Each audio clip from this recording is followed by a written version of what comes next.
নতুন করে আঙুর চাষ করে যদি আমরা এইভাবে সফলতা আনতে পারি, তাহলে বিদেশ থেকে আর হাজার হাজার টন আঙুর আমদানি করা লাগবে না।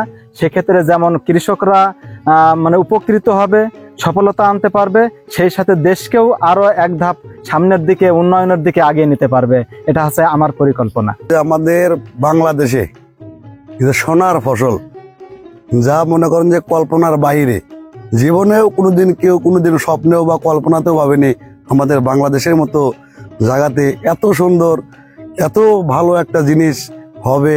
কোনো সময় কেউ কোনো কল্পনা করতে পারেনি। এটা দেখে তো আমি নিজেই মনে করেন যে অবাক। সহজ উপায়ে অল্প সময়ের ভিতরে মাচার উপরে কিভাবে এই বিদেশি লাল মিষ্টি আঙুর চাষ করে আপনি সফল হবেন, আজকের ভিডিওতে আমি আলোচনা করব। এই আঙুরটাও মোটামুটি খুবই ভালো, ব্ল্যাক ম্যাজিক। যে কত সুন্দর গাছে ধরে আছে, দেখতে আল্লাহ তাআলার নিয়ামত, আসলে শুকরিয়া আদায় না করে থাকা যায় না। যে আলহামদুলিল্লাহ, যে একই পাশাপাশি গাছ, কোনো গাছে লাল আর কোনো গাছে কালো, কোনো গাছে সবুজ, আসলে দেখার মতো। আসসালামু আলাইকুম ভাইজান। ওয়ালাইকুম আসসালাম ওয়া রাহমাতুল্লাহি ওয়া বারাকাতুহু। কেমন আছেন? আলহামদুলিল্লাহ, আপনি কেমন আছেন ভাইজান? হ্যাঁ, আলহামদুলিল্লাহ ভালো আছি। আসলে আপনার আঙুরের এই রাজ্যে এসে আমরা আসলে আল্লাহর এই নিয়ামত আদায় করে শেষ নাই। আমরা ভাবতে পারছি না যে আসলে বাংলাদেশের মাটিতে যে আপনি কিভাবে যে উৎপাদন সহজে সম্ভব করেছেন। আসলে কি বলবো, অসম্ভবকে আপনি সম্ভব করেছেন ভাই। আসলে যাই হোক, আপনি কিভাবে এই অসম্ভবকে সম্ভব করলেন আমাদের দেশের মাটিতে, একটু যদি বলতেন। আসলে অসম্ভবকে সম্ভব করেছে আমি, আসলে এটা না। কারণ এটা না, এই জন্যই এই সব কিছুর মালিক আল্লাহ তাআলা। আমি শুধুমাত্র চেষ্টা করেছি, আর আমি চেষ্টা করেছি, আল্লাহ তাআলা তো এটাও বলছে যে বান্দা, তুমি আমার হুকুম পালন করার পর তুমি রিজিকের সন্ধানে বের হও আমার জমিনে। তাহলে সেই জমিনের মধ্যে তো আল্লাহ তাআলা তার বান্দাদের রিজিক রেখেছেন। তো সেটা আমি চেষ্টা করেছি, আল্লাহ তাআলা দিয়েছেন, এটাই সম্ভব। কারণ আল্লাহ তাআলা না দিলে কোনোদিনও সম্ভব হতো না আমার করা। তো যাই হোক, আল্লাহ তাআলা দিয়েছে বলেই সম্ভব, আলহামদুলিল্লাহ। ভাই, আপনার এখানে কতগুলো গাছ আছে? মানে 200-র উপরে পরিপূর্ণ ফল আছে গাছে আর কি। আপনি এই চারাগুলো কোন জায়গা থেকে সংগ্রহ করছিলেন? এই চারাগুলো বেশিরভাগ আমাদের দেশের বাইরে যারা কৃষি প্রবাসী আছে, সেই সাথে দেশের ভিতরেও যারা প্রথম আমাদের দেশে নিয়ে আসছে, তাদের কাছ থেকেই সংগ্রহ করা বেশিরভাগ। আচ্ছা, আপনি এই চারা রোপণের প্রথম বছরে কি ফলগুলো ধরছে? হ্যাঁ, এটা আমাদের মোটামুটি 4 মাস 4.5 মাসেই কিছু ফল আসছিল। তারপরে মোটামুটি এই 1 বছর এখনো পূর্ণ হয়নি, জ্যৈষ্ঠ মাস শেষ হলে 1 বছর পূর্ণ হবে। এই জ্যৈষ্ঠ মাস 1 বছর পূর্ণ হলে মোটামুটি ভাবে 1 বছর হয়ে যাবে ইনশাআল্লাহ। আমরা এক সময় শুনতাম এবং জানতাম যে আঙুর গাছ রোপণ করার পর আমাদের দেশের মাটিতে আঙুর মিষ্টি হয় না, টক হয়। তা আপনার আঙুর আমরা পরীক্ষা করে দেখেছি এবং আবারও দেখবো। তা এর গাছের গোড়ায় আপনি কোনো কিছু ব্যবহার করেছেন কিনা? এই গাছগুলোর গোড়ায় যখন লাগাইছিলাম তখন কিছু পরিচর্যা ছিল, এখনো যেগুলো লাগাচ্ছে কিছু পরিচর্যা আছে, দেওয়াও আছে, কিন্তু সেগুলো মিষ্টতা হওয়ার জন্য না, সেগুলো গাছকে বৃদ্ধি করার জন্য। সেটা জাস্ট আপনার এই যে কিছু জৈব সার, কিছু টিএসপি, আর কিছু জীব সার, আর কিছু মারার জন্য যে দানাদার কীটনাশক, এইগুলো দিয়েই মোটামুটি ওই জায়গাটা একটু কুপাইয়ে গাছগুলো রোপণ করা।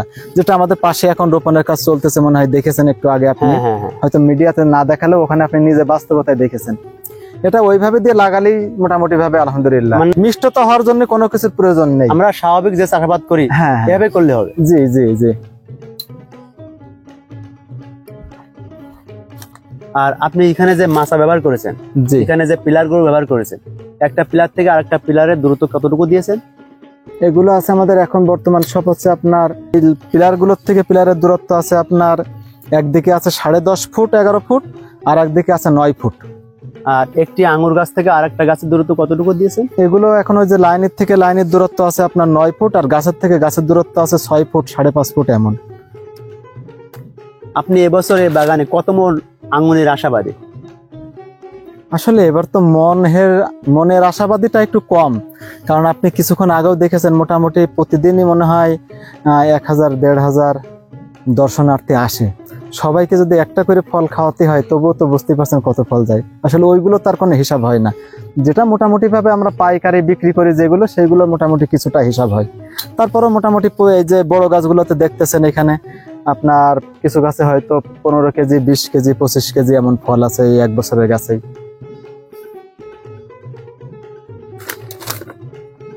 আর আমরা যখন আঙুর চাষ করব, তাহলে এখানে কোন বিষয়গুলো বেশি লক্ষ্য রাখতে হবে যা গাছের জন্য এবং ফলের জন্য বৃদ্ধির জন্য খুবই উপকার? বিশেষ করে আমাদের লক্ষ্য রাখতে হবে প্রথম 6 মাস, যেটা হচ্ছে আপনার গাছে একটু পোকা লাগে, আর ওই যে ফুলের সময় একটু আপনার মাঝে মধ্যে একটু ছত্রাক লাগতে পারে, ওই সময়টা বিশেষ করে খেয়াল রাখতে হবে। আর যদি কেউ সিডলেস করতে চান আঙুর, যেটা আমরা বলছিলাম এর আগের মিডিয়াতেও যে আসলে ওষুধের মাধ্যমে সিডলেস, সেটা কিন্তু আপনার জিব্রালিক অ্যাসিড পাওয়ার ট্যাবলেট, এটা যখন ফুল থেকে গুটি বের হয় ওই সময় গুটি বের হওয়ার 100% গুটি বের হতে হবে। হওয়ার পরে একদিন পর পর বিকাল বেলায় 3 দিন স্প্রে করলে আল্লাহ রহমতে মোটামুটি প্রায় 100% সিডলেস হয়ে যাবে।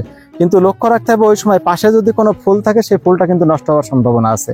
এই জন্য মোটামুটি আমাদের 100% গুটি হবে, তারপরে আমরা ওইটা ব্যবহার করব।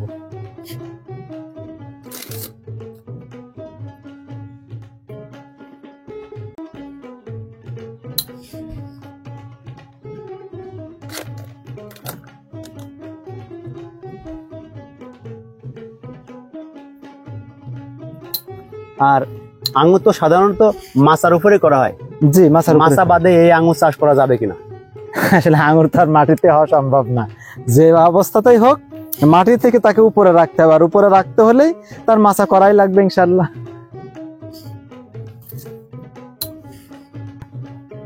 ভাইজান, আপনার এই আঙুর খেতে যদি কেউ আসতে চায় তাহলে আপনার ঠিকানা একটু বলুন। হ্যাঁ, আমার খেতে যদি কেউ আসতে চায় সরাসরি, তাহলে মোটামুটি আমার ঠিকানা হচ্ছে ঝিনাইদহ জেলা, মহেশপুর উপজেলা, মহেশপুর সরকারি ডিগ্রি কলেজের উত্তর পাশে যোগীহুদা গ্রাম। এখানেই হচ্ছে আমার বাগান, একদম ডিগ্রি কলেজের নিকটবর্তী। আর আমার মোবাইল নাম্বার 01925146418। এই নাম্বারে যোগাযোগ করবে। আর যদি এই নাম্বারটা কোনো রকমই মিস্টেক হয়, কারণ এখন তো মনে করেন শত শত ফোন আসে সব সময়, তো সেক্ষেত্রে আপনার এই মেন লোকেশন ঝিনাইদহ জেলা, মহেশপুর উপজেলা, আর মহেশপুর সরকারি ডিগ্রি কলেজ। এই ডিগ্রি কলেজে এসে যে কোনো দোকানদারের কাছে জিজ্ঞাসা করলে আমার বাগান পেয়ে যাবে ইনশাল্লাহ। শুধু নামাজের সময় বাদে আমরা মোটামুটি বাদ বাকি সময়গুলো বাগানে থাকার চেষ্টা করি।